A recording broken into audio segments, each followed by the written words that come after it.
Okay, here's a problem with two steps. We have a block of aluminum with a volume of 98.5 cubic centimeters that absorbs heat, and its initial temperature is 32.5 degrees C. What is the final temperature? So when I see initial and final temperature and heat, I immediately think Q equals mc times T final minus T initial. And let's see what we have. We have Q, that's here.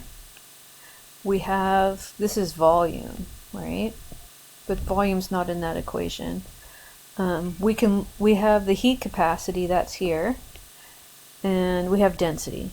And we have T initial. So what we don't have is we don't have M, and this is what we're looking for. But do we have enough other information to get M? And the answer is yes, because we have the density. And remember, density is equal to M over V, and we need M.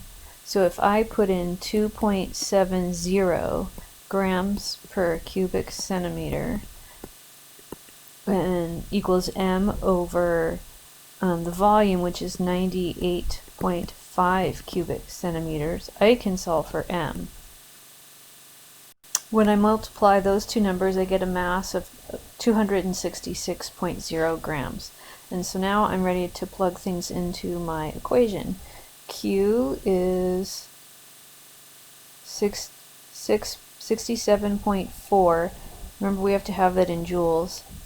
67.4 joules of heat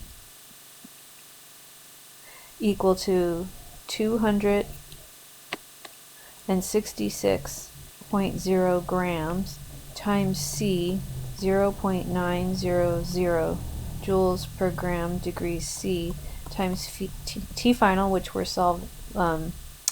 we are trying to solve for, and 32.5 degrees C is our initial temperature.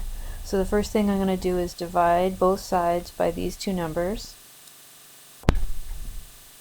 When I do that, I get 0.282 on this side of the equation, and then these all cancel out, and I have T final minus 32.5 degrees. And so to get T final by itself, I'm going to add it to both sides of the equation.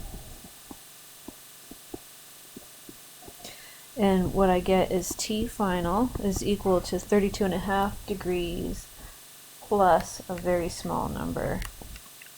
And I wind up with 32.8 degrees Celsius.